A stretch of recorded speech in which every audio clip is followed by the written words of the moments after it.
Everybody, it's Eddie J on Crypto for GrowMyBag.tv. Hope you're having a good one. What's good, what's good, what's good? Welcome to Sunday Roundup. Today's question. Have you invested in yourself today? I know it's Sunday, but have you invested in yourself today? Yes, no, I'm doing it right now. Those are your only choices. Mr. Big, what's good, what's good? Thank you for that. Greatly appreciate that. I love doing what I do. You know, like I said, it's not just for you guys, it's for my kids. You know, we each need time to learn. So that's what I'm trying to do, is teach them a little something. This way, they can't say I was all in their face. What do we have going on this week?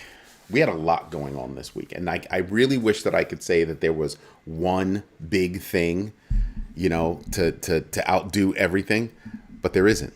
Why is that? We have institutional adoption and corporate strategies, regulatory developments and legal actions, market trends and price predictions, technological and network upgrades, DeFi and security incidents, asset tokenization and new financial products, geopolitical and economic factors, political and ethical focus, payments and CBDC progress, illicit activities and cybercrime, market sentiment, and macro indicators. Yeah, that's just a little bit of stuff. That's just a little bit. So all of that. That's not a little bit. Just so you guys know, we published, just for crypto, we published 96 articles this week. 96 articles. We average more than 100 articles per week. I haven't done a count as of late, but I'm pretty sure we're close to 9,000, if not over 9,000 articles and videos. So, yeah. So there's a lot. There's a heck of a lot. So what do we have going on this week? So for institutional adoption and corporate strategies, Signum staking backed Solana was a big one. Strategy's massive Bitcoin holdings, and Michael Saylor's $40 billion in BTC fueling market growth. I mean, we've got a lot going on. That's weird. Why did it say Joe? Glad I have all the names properly. Michael Saylor, there you go. Strategy's assets surpass El Salvador. No, I did not see what you posted on the site. I have been incredibly busy. This is the first time that I'm actually looking at anything besides early this morning. So that could be a thing. Hold on, let me see. And I'm guessing that you posted it to Baggers, to the Baggers feed. There you go. Let's go. Chop, chop.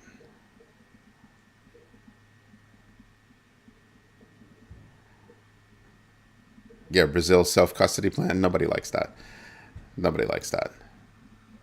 I'm going to stick to the Sunday Roundup. That's when we actually turn around and look at what's going on in the past, right? This past week. We've also got Tether's crown jewel. Tether actually is the crown jewel of stablecoins. Let's not even play. We've got 21's $4.4 billion, and it's 21, not to be mistaken for 21 shares. 21 is the company that was created between Cantor Fitzgerald, SoftBank, Tether. Tether bought the $4.4 billion worth of Bitcoin to then sell to 21 shares at cost, right? That's basically gonna start off 21 shares, start off that partnership. That's kind of a big deal. You got to watch, just see what's going on. You had eToro's IPO just doing like ridiculously well. Coinbase's layer 2 wrap tokens, XRP, ADA, Doge, LTC, doing that. Why? DeFi. Just saying, there's a lot. And just to address what you're saying, Mr. Big, it's not crazy. Think about that. I've been saying for a while that some of these countries, you know, either want to get rid of stablecoins or they want to use stablecoins as, you know, a version of CBDCs. Most of these countries, I think they're going to do the wrong thing. Brazil's obviously moving in the wrong direction. So there's that. You have Binance's global partnerships with FalconX, UAE, Arbitrum, extending their institutional reach. You've got ocean of the world's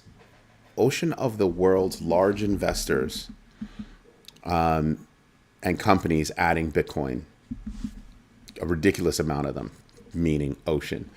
Excuse me. The DOJ is actually going to move forward with the charges against one of the founders of Tornado Cash, along with others. SEC is delaying over 70 different ETF applications. They can get them done at any time, but there's always a step where they can say, we're not going to make a decision right now. We're going to kick it down the road. I thought this was supposed to be a different kind of regime. And that's not what I'm seeing just yet. Courts are blocked the crypto settlement between Ripple and SEC. Why? Oh, yeah, that's not cute. They blocked it because of procedural issues. They, I guess, didn't follow every step. So it's just another delay. That's all it is. It's just another delay. But you have to say to yourself, it's not a purposeful delay, right? It's not like they did it on purpose. The courts want to, delay this. That's not it.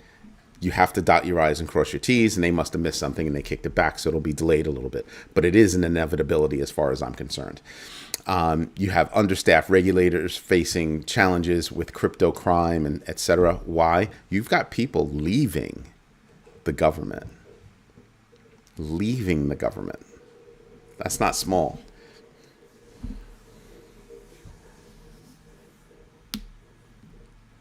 Because they own a chunk of Circle. That's why. I figured out why my rep could point. Okay, that's a different conversation. I'm sticking to the script. So then you have market trends and price predictions. People are saying that Bitcoin's going to go up to 120. I still think that Bitcoin's going to go up to 120. We seem to be hovering right now within a certain space, right? I think it's going to go up. I think we only need a couple of catalysts, and that's it. So we've had a couple of negative things happen that haven't moved it. So I'm waiting. To see what happens. What else? We had the stock market forecast, S&P to 6,500 or something like that. Then the macro data influences crypto as a hedge, or shows crypto as a hedge. Yeah, that's a separate conversation, not for me. What else was big? Major DNS hijacks on Curve, social media hacks on ZK Sync. Those happened. Black markets, Hao Wang, I think it's Hao Wang and Zinbi. Hao Wang was a 20-some-odd billion-dollar black market. Yeah, it took me a minute. To have that wash over me, because that's huge, right? Zinbi is another black market out there. There are a couple, like I said. So governments around the world are trying to stop these black markets because that's how people are transferring funds for whatever they're doing. Because I don't know what they're doing, but I know that these black markets are allegedly illegal. And they're tamping down on them in big ways. Now, something to consider is how can you find out if I have sent you money? You know that a wallet received money from a wallet, but you can't necessarily track down whose wallet it is unless that money winds up on somebody, on somebody's wallet who you can figure out who that wallet belongs to, right? But what happens if you stick that wallet in cold storage? Or what happens if you, just find other ways? Because laundering Bitcoin, laundering crypto, it's the easiest, hardest thing out there. I'll put it to you like that. If you know how, you know how. Problem is figuring out how. And there you go. So there's stuff like that. And as the world starts moving toward crypto and away from fiat, you're going to have the same problems with crypto that you do with fiat. How do you track down the criminals for the criminals? How do you escape being tracked down? How do you transfer value and everything else? Excuse me. It's not that difficult when you really play it out and start to see how that works. Right?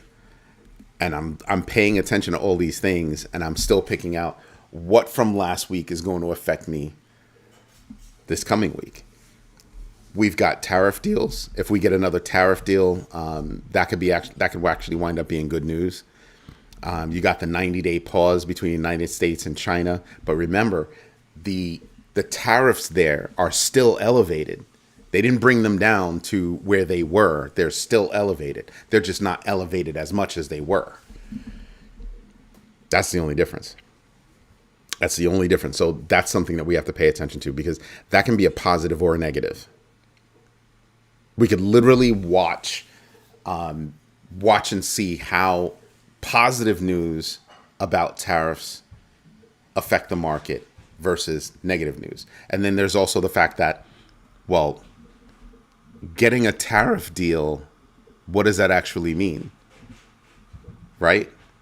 So when China was announced, we just got back to where we were. Basically, that's all we did. We got back to where we were. But the whole world is still having issues. Mind you, the raise of tariffs has not gone away. So we're still going to feel a bite, later this month, maybe in a week or two, right?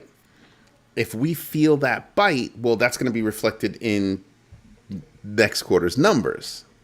See where this is going? Still going to have that effect on store shelves, still going to have all that. So those are negative. That's a negative catalyst that's happening. The price of doing business still went up. And that's something, we can't just let go. We kind of have to pay attention to that. Those are going to be negative catalysts. So are we expecting to go up or down in June? Depending on the timing, I think the chances are we're going to go, I don't know. I can't predict that. Because I'm 50-50 on tariff news. I'm 50-50 on tariff news. Positive, negative. I don't know. I do not know. And I don't know that there's enough to guess. Right? I don't know if there's enough to guess. So we might have to play that one out and just be aware, like watch the markets, put triggers in and all that good stuff. So there's a lot that we have to pay attention to there. With regard to, let's see, we already spoke about the tariff stuff, tokenized treasuries, tokenized real estate, NFTs, and stablecoins. Big. We did have, I think we're still, another catalyst could be that Ripple comes up with a better number to buy Circle. The last official number I heard was 5 billion, and they were like, no, it's too low. There were rumors about 20, but I've only seen rumors about that number. And the rumors came and went. So that's why I don't believe that 20 billion number. I believe the 5 billion number. I do not believe the 20 billion number, because it came and went too fast. Another catalyst could be that Ripple doesn't get their hands on USDC, right? They don't get their hands on Circle, but they go and buy other things. Again, they've got a $93 billion war chest. They can do almost anything. This market is so different. It's not moving like others. Certain coins are moving when they shouldn't. Yup. AI moves, then L2 moves, then RWA moves. No, I get you. Yeah. Again, I've been saying this for a while. Everybody keeps saying, oh, this cycle is just like all the other cycles. No, it is not. There you go. We're having all kinds of odd things happen. And you're just having all kinds of weird ass news. Real news, not fake news. I'm saying but it's just weird. Like, who would have thought out of nowhere we'd start talking about, tariffs and just a blanket across the board. We're going to hammer everybody with tariffs and we're going to damage growth. Who thought that? Who in their right mind thought that? I didn't. Did you? Right?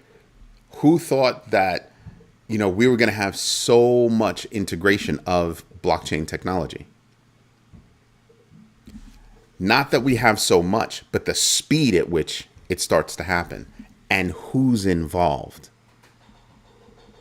There are some major players that are getting involved. Not really shocking, right? But I'm starting to see signs that there are smaller players getting involved.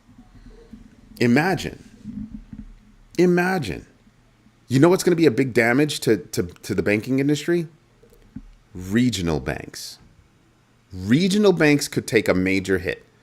I'm still waiting to see what's the largest regional bank that says we're going to do crypto. We're going to custody crypto. We're going to cut a deal or build our own. Most likely they'll cut a deal. Cut a deal with Kraken. And from what I understand, that deal that Kraken has with that neobank, guess what? That was a last minute thing. They were just about to choose a different platform, and then at the last minute, 11th hour, they chose Kraken. That's how fluid things are. And I want you to stop and think about this. If they were going to choose somebody else, but then wound up choosing Kraken, that means they had been in talks for a while.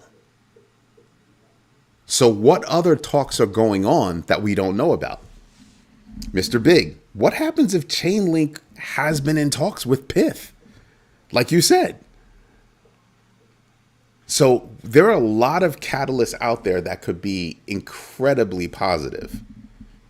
Incredibly positive. A purchase of Circle. And I strongly believe that the reason why the purchase with Circle didn't happen, I strongly believe that purchase didn't happen because Coinbase didn't want it to happen. Because they got a flat no. It wasn't, well, if you come up with a better number. It was like, no. It's a major revenue stream for Coinbase. A major revenue stream. And Circle's looking to have a major revenue stream of their own. They really are. Stablecoins are it's a bank. It's better than it's not even a bank. It's a printing press for money. It's a printing press for money. You have a stablecoin, you're just constantly making money off of fees. You don't even have to think about it. You just collect the fees, collect the fees, collect the fees, collect the fees. Yeah. That's a very big deal. We even had Bitcoin outpace gold. How often does that happen? So is it anytime soon that gold is going to catch up? I mean, that Bitcoin is going to catch up to gold? No, that's not going to be the case. It's going to be over time. But the fact is that the gap is closing. The gap is closing. So those are things that, I look at, and how does it affect me this week, this coming week? I think gold's going to be doing well. I think Bitcoin is going to wind up doing well. I think the only harbinger of bad news is going to be bad tariff talk. But unless there's an explosion during the talks between the United States and China, I do not think that there's going to be anything bad stemming from tariffs. Doesn't mean that we couldn't get bad news, but like I said, short of an explosion, they just go, we're not talking anymore, tariffs go back up. That's going to be it. But I can almost guarantee the next impact is going to be a negative impact on retail stemming from the current tariffs. Like I said, they brought them down, but they're not down to where they were. So prices are still going to go up. Mind you, it's also an excuse for those companies to raise prices even more. Like, I give you the example of eggs. Cal Maine, you know, raised the price of eggs 50. It's still 50%. Yeah, eggs came down 12%. That's awesome news, except when you figure that the egg prices are still almost 50% higher compared to last year. And I give that to you an example of greed, of corporate greed. They made more than 3x, 3 times more in revenue, in profit, than they did on average previous. So that's something else that we're going to have to worry about. Greedflation. And what did Powell say? Powell said, well, listen, we could be looking at higher rates for a minute. And he doesn't use the word chaos, but that's the word. They call it uncertainty. It's chaos. Because people think that, things are better now, da-da-da-da-da. No, we're not. We just got normalized to higher prices. You ever stop and think about that?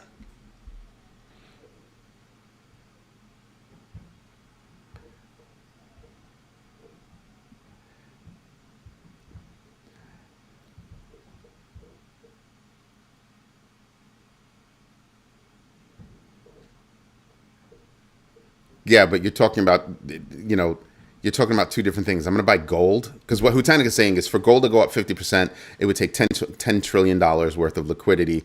For Bitcoin to go up 50%, it only takes $1 trillion of liquidity. So obviously Bitcoin can get there faster, right? Bitcoin can get there faster. But the argument these days is buy both. Let that sink in. The argument is to buy both. So I don't know that gold's going to go down anytime soon. The gap closes, but I think the gap closes really slowly. I don't know what that means. BTC is dead for us.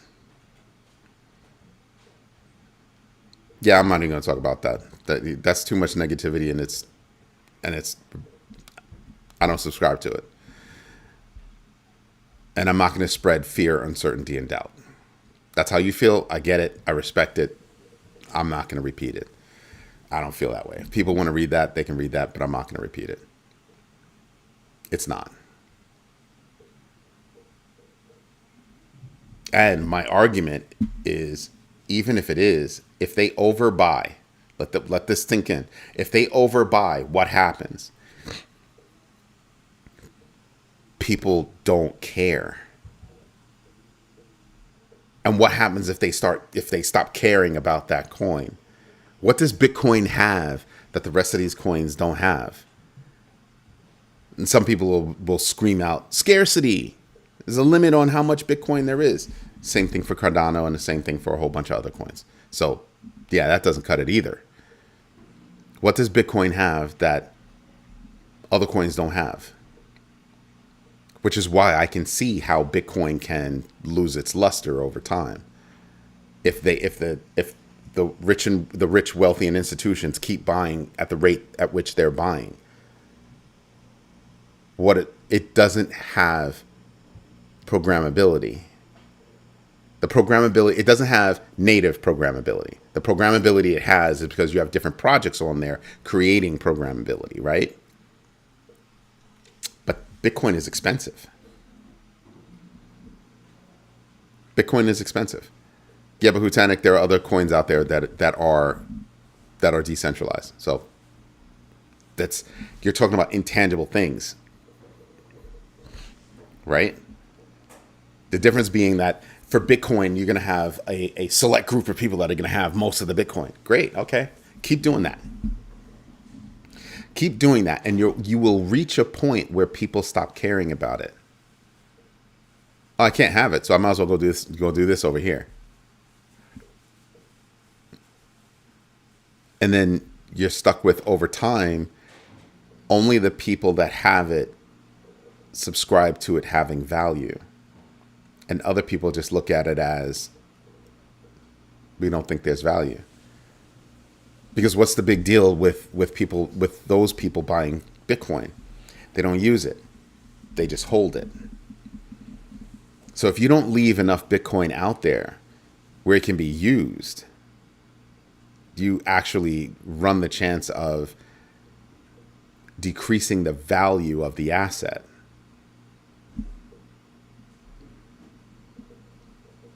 So if everyday transactions are happening over here and those coins are happening all the time, the values of those coins are going to go up. Think about that. The values of those coins go up. And then Bitcoin, what? Bitcoin falls? Don't get me wrong, Hutanik. I absolutely understand decentralization is hard to come by. However, there are other coins that have that level of decentralization.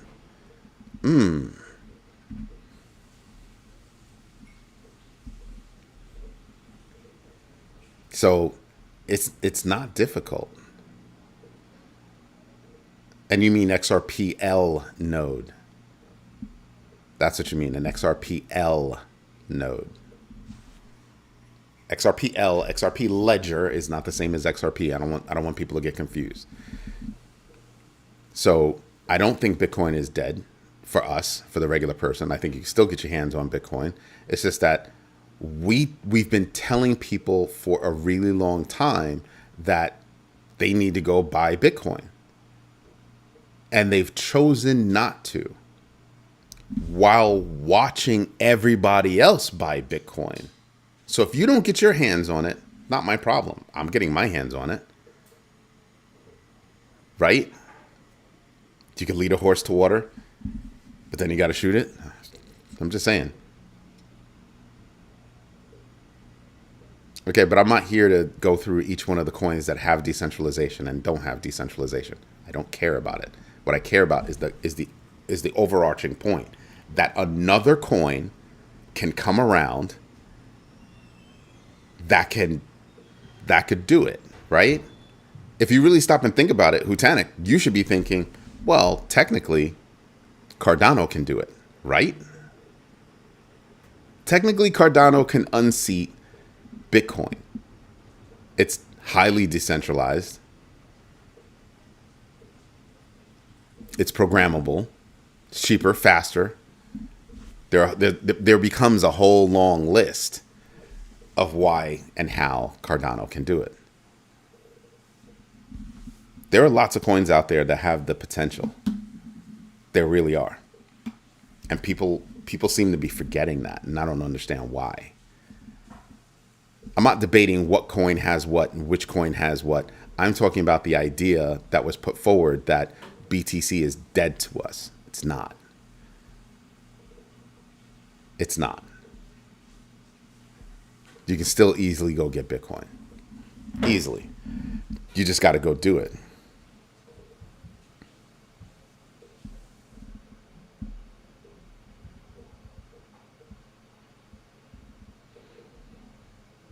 Yeah, technically you're absolutely correct. But again, the point isn't about that. The point was that could go away. Right? I think Bitcoin runs the... It's sort of like when people get married now, they don't get married with gold bands anymore unless they truly have the money to throw away like that. And you start seeing people not care.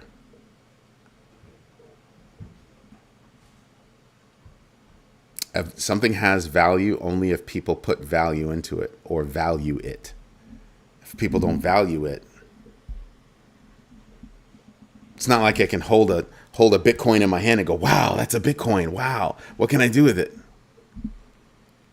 So if you lose people having value in a coin, that can destroy a coin.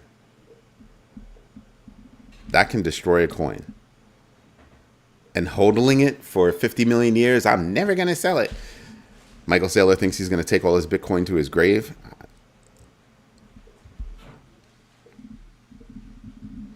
Man, Mr. Big, I've been saying they had a marketing problem for a long time. I think the marketing problem goes away, or the problem goes away when you have more people building things on it and you get more transactions. I think the Cardano team would fare well working with companies like mine to get more brick and mortar adoption for their coin. build it into those systems, and then you'll start to see people use it. Oh, Cardano. But what's Cardano? Well, it's crypto. If you have Cardano, you could have bought that with Cardano, and then, you know, everything would be better, everything would be faster. Sit down and give talks nationwide about why businesses should move to crypto technology, right? Collecting crypto, not in fiat. They'll start to get it. At some point, they're all going to get it. They're all going to sit there and go, oh, I don't have to pay credit card fees when I'm receiving my money? Yup. Think about how credit cards work. I bang you if you don't pay your bill on time every month.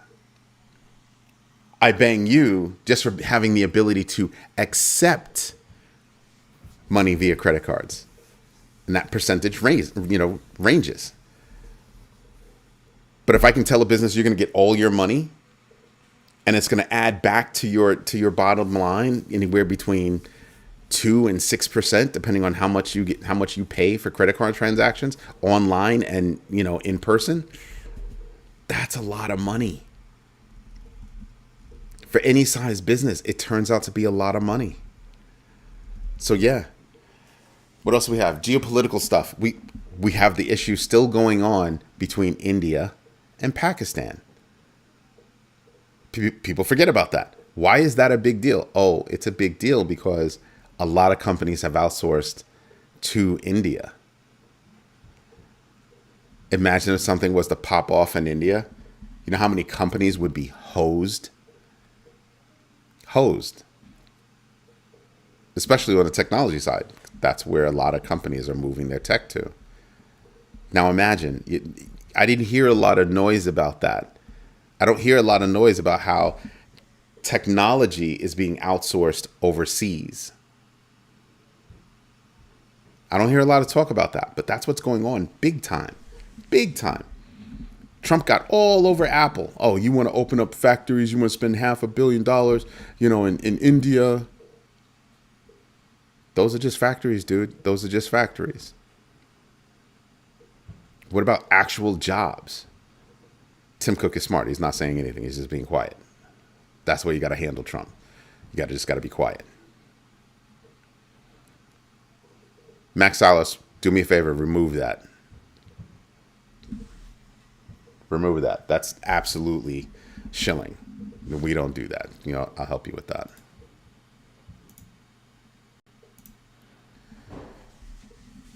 So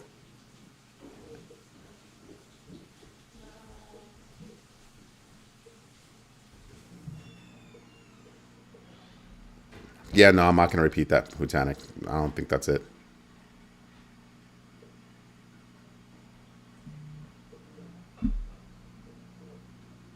Just reading the comments. We don't shill. We do not shill coins. And I will absolutely delete a message if I even get an inkling that you're shilling a coin. Not to be rude, just the way it is. We don't shill. We definitely do not shill. I'm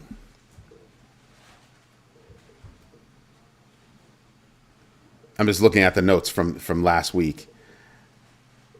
Dubai. Oh, that's a big one. That's a big one that I didn't even pay that much attention to, but it actually is big now that I'm looking at it, you know, over time. Dubai trying to go cashless is actually a very big deal. They're pushing to go cashless. Like hard. Very, very hard. I don't know. Do your research on SHIB. I have no idea what's up with SHIB. It'll move when the rest of the market moves. But I do think they're being quiet and just working on their ecosystem. I've seen them do this before where they just be quiet for a little while, put their heads down. Because they've had news in the past. Unfortunately, that news in the past, even this year, just got swallowed up. Why? Because there was so much negative news. But SHIB to me is still solid. SHIB to me is still solid. It's no longer just a, you know, cute little meme coin. SHIB to me is still solid, so I still hold it. And I'll keep holding it until I feel that I've made my money. I mean, I can't even say it like that. I've made more money. I could say it like that when I say I can make more money. So yeah, SHIB to me is It's at SHIB to me is at the same level of a Cardano in terms of my bags. I will gladly buy more SHIB. I'll gladly buy more Cardano. There are a few coins out there that I'll just gladly buy. Not a problem. Buy, buy, buy. Other coins, I'm kind of like, no, that's a trading coin. I'm just playing the volatility. That's how I look at it. This coming week for me is going to be tough because we didn't move rates. And we have no reason to move rates. I'm still not seeing a reason thus far to move rates next month, right? There could be a problem. Powell's really in a sticky situation, a really sticky situation. But the market has responded to what Powell's doing. The market's basically said, good job. That's what the market's basically said to Powell. Good job. Imagine if he'd have lowered rates. Not really what you want to do. Not really what you want to do. And it's been proven that, yeah, okay, you made the right move. You made the right decision. So everybody's saying, oh, he's slow, he's slow, he's slow. Yeah, you can't say that anymore.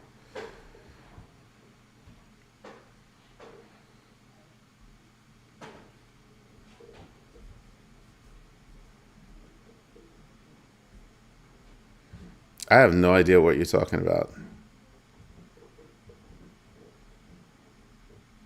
All right.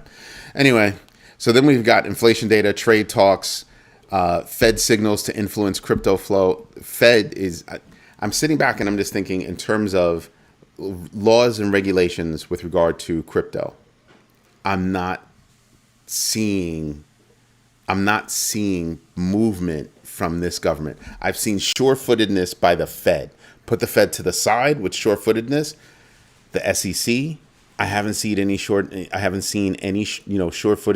I haven't seen any decision making. I've heard a lot of cans getting kicked down the road. CFTC is losing people.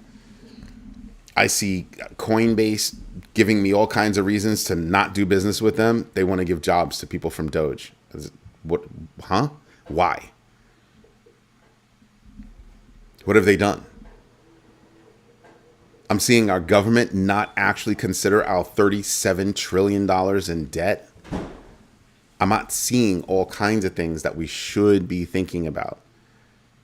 I'm still not seeing a plan. I've been saying that for a while. I am still not seeing a plan. What I'm seeing is the government still wanting to cut taxes for the wealthy and making it easier for institutions to make money. It's a little bit of a problem for me. I don't know about you, but to me, that's kind of a big problem. That's nice. I'm getting rid of comments that don't mean anything. Nobody cares about what you're watching on television on this show. That's not what it's about. It's not what it's about. There you go.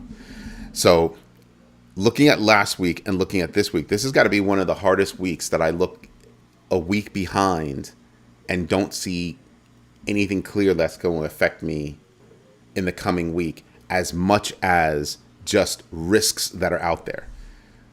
The biggest risks are things go south with regard to tariff talks. A full-blown war breaking out between India and Pakistan. Yeah. And nobody's paying attention, but Ukraine and Russia still ongoing. And now there's a problem between Russia and the United States because Trump's like, yo, dude, what are you doing? So there's a lot of stuff that's going on that can affect us, in a major fashion. In a major fashion. So I'm just wondering how that happens. The only other thing that I could think of that could be good is if we can find a way to get more M&A deals in crypto. Like Ripple buying Circle would be huge. Chainlink buying Pith would be huge. But any crypto buying another crypto would be huge.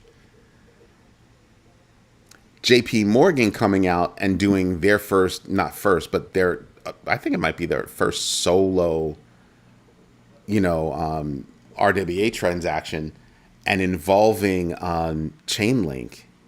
That was big.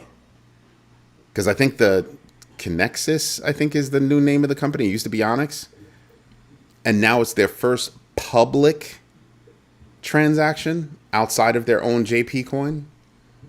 That could be big because that signals that there's going to be more. Now, I take a step back a little bit and I look at Jamie Dimon and I go, but Mr. Dimon, what happened with crypto sucks, Bitcoin is fake and blah, blah, blah. That sounds like a turn of events, right? Are you still going to badmouth crypto even though your company is deeply into crypto? We've been talking about Jamie Dimon for a while. How he's done nothing but trash talk, right? Didn't do anything but trash talk. So now I'm wondering, how do we get by that? And Bitcoin's at 104,032 right now. So I'm just wondering how does that look going forward?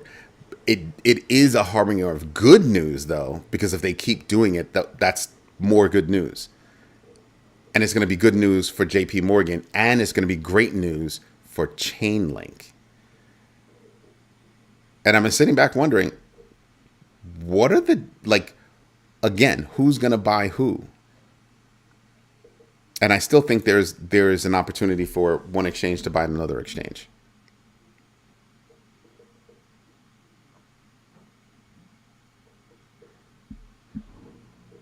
What Hutanik just said is just mean. He should get sent to the corner for that. But it's true. I think the difference between him and I is I'm not going to tell you that the desserts are terrible. I'm just going to be like, well, I mean, if you want to. While I'm snatching them, right? Because other people are like, oh, I'm too fat, I'm not going to have it. Good, you don't have it. I'm going to snatch that.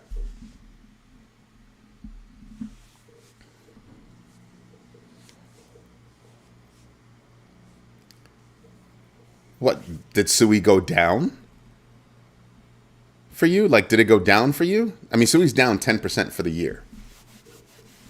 I get it. It's down 10% for the year. But in the past 60 days, it's up 62.27%. In the past 30 days, it's up 76.49%. Now, I keep telling you guys, pay attention to, the rhythm of a coin. Just pay attention to the rhythm of that coin. Depending on where you buy, you could have been making money.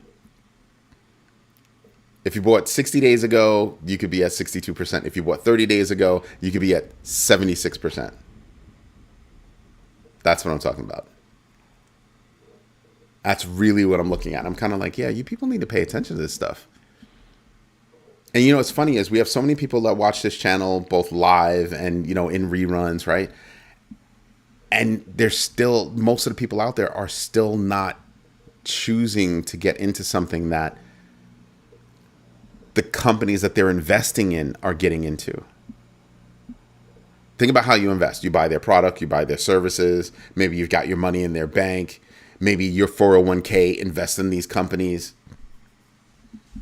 So if you're investing in a company that is in crypto, why wouldn't you be in crypto? Why am I going to give somebody else my money so they can make money off my money instead of investing so that I can make money off my money? It always cracks me up. It always cracks me up. So I just pay attention to these things and try to figure out how I'm going to make money. This week, how am I going to make money? I think I'm going to be paying attention to any kind of macro events around the world. I think I'm at the macro level right now. I think micro news isn't going to have a profound effect. I think macro events are going to have a profound effect. What are the big risks for me? Tariff talks are a big risk for me. Whether they're plus or minus, still a risk.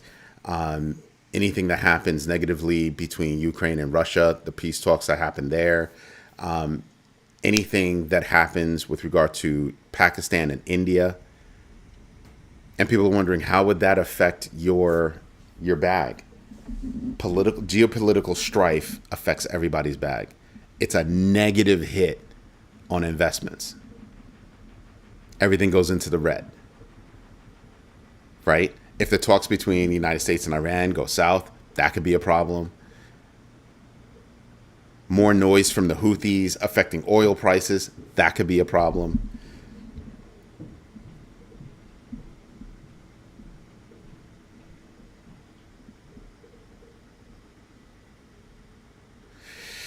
How much gain would I need? I think your question is mixed. His question is, most of my BTC is old.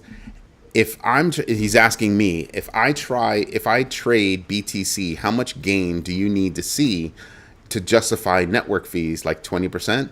Any percentage. Sounds funny, but any percentage.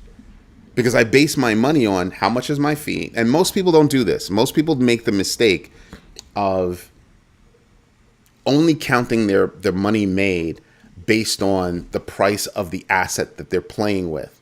But they don't tack in the fees. I tack in the fees. The way my crypto tracker works is it adds the fees to it and says this is how much money you actually made. I move based on that. So when I look at my percentage is different than everybody else's. When I say I'm positive 5% on this transaction, I'm literally positive 5%. As opposed to, well, I'm positive 5% minus fees. No. I do everything bottom line. Bottom line. Rick Ritchie into his house. What's good? So that's how I look at everything. That's really how I look at everything. Right? And I also don't trade Bitcoin. It doesn't mean I won't use Bitcoin for the right reasons, but I don't trade Bitcoin. I think people can get it. It's sort of, I look at trading as like even stock trading. What are my fees? How much money am I going to make? And at the end of the day, do that calculation. This is the real number that I'm running. Like when my boy and I used to have our own day trading desk that we used to run. That's literally how we looked at it because we needed to know, are we going to be cash flow positive on a given transaction? Kind of a big deal. Kind of a big deal. Right? Let's see. Was there another question? No, that's it. So, Hutanic, do you understand what I'm saying? I'm not trading Bitcoin. And it's really not even just about trading Bitcoin. For me, it's also about trading anything. I'm counting any out-of-pocket expenses. I heard somebody say, "Well, I don't get charged fees because I pay $29 a month for, to have like Coinbase One." Okay, that's cool. How many trades do you do per month? Divide the number of trades by how much you're spending and see if it justifies. And not all trades are done to make money. Sometimes you're just trading to move your money. Right? It really depends. So that's kind of what I look at. It's kind of what I'm looking at. Anyway, everybody, this is Eddie J on crypto for growmybag.tv. This has been the Sunday Roundup. If you like what I'm doing, do me a favor, smash the likes. Definitely tell me if I'm doing a good job, doing a bad job. And as always, thank you for your time. Thank you for your patience. And absolutely thank you for your trust. Hold it. I'm moving it all. I'm not moving it all anymore. Just moving it from Ledger to Trezor is expensive. All right. Do you have a reason to move it from one hardware wallet to another hardware wallet? Greetings from Thailand. What's up? Is it Bijan or Bijan? I'm not quite sure how to pronounce it, but welcome. Thank you. Oh, you just got rid of IMX and OP? Oh.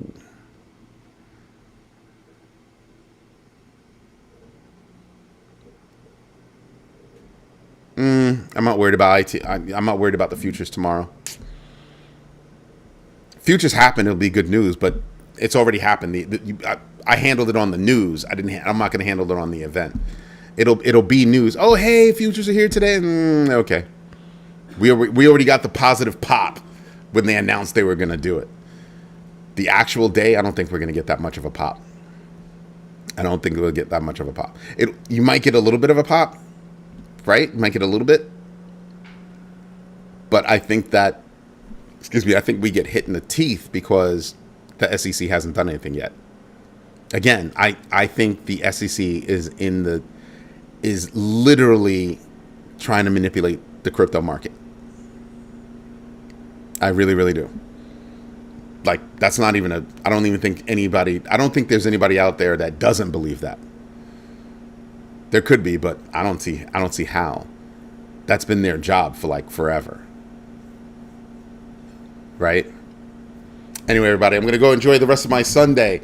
You enjoy the rest of your day, and thank you for tuning in. I greatly appreciate it. Everybody, have a good one. Bye-bye.